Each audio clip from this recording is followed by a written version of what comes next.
Now, we do have a massive deficit with Ireland, because Ireland was very smart. They took our pharmaceutical companies away from presidents that didn't know what they were doing. And, you know, it's too bad that happened. It's a tremendous job. I give, look, the Irish are smart. You're smart people. And you took our pharmaceutical companies and other companies, but, you know, through taxation and proper taxation. But we want education to be moved back where the states run education. The European Union treats us very badly. They have for years. I saw that. I had it out with them in my first term. It did well, but we had to solve other problems, and we did. But European Union's been very tough, and it's our turn too. You know, we get a turn at that also, but they have not been fair. They sue our companies and win massive amounts of money. They sued Apple, won $17 billion. Because we just found out, and we just were able to get Ukraine to agree. So we're going to know very soon. And as you know, we're going to be doing reciprocal tariffs. So whatever they charge us, we're charging them. Nobody can complain about that. Whatever it is, it doesn't even matter what it is. If they charge us 25 or 20% or 10% or 2% or 200%, then that's what we're charging them. And when these characters took over, we went from the tariffs that we're talking about, and again, reciprocal.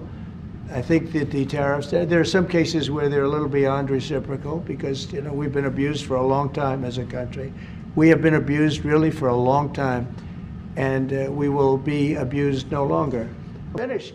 It's crazy over nothing, and it's not going to go anywhere. It's just out.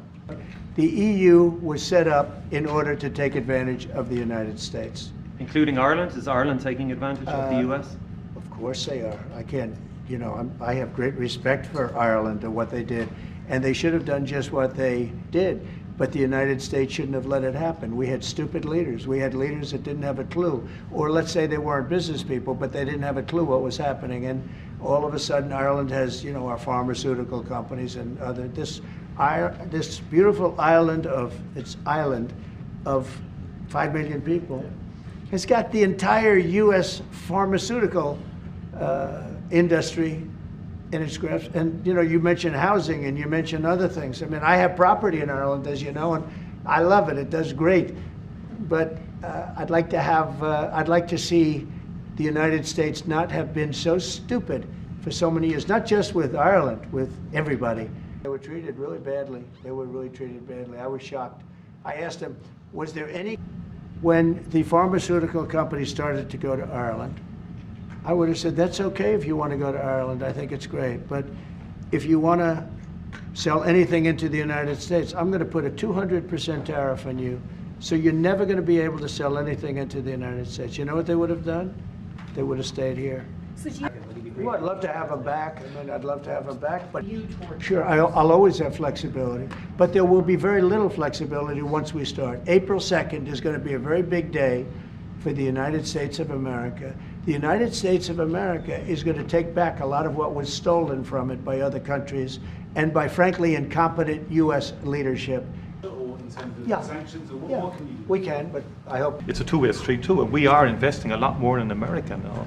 And people may not realize, but Ryanair, one of our biggest airlines, for example, I'll trade. AirCap, I'll trade. They buy more, the two of them together buy more Boeing airplanes than anybody else outside of America. Good.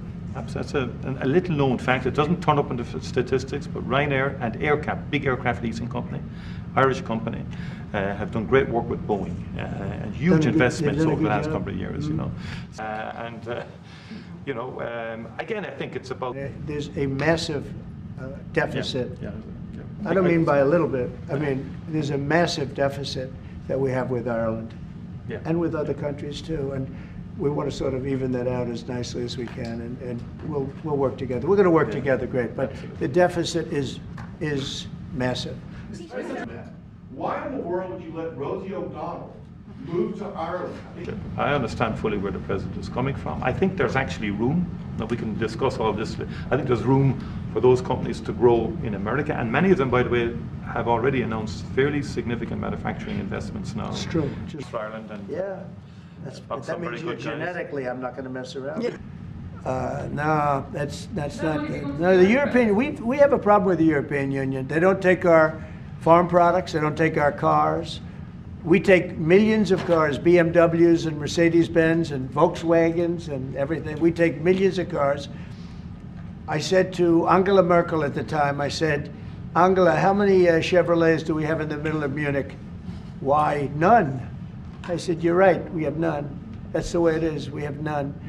No, I'm not happy with the European Union, I want to tell you. And, Will you put tariffs and on we're going to cars? win that. We're going to win that financial battle. It's a Tariffs financial on battle. European cars, Mr. President?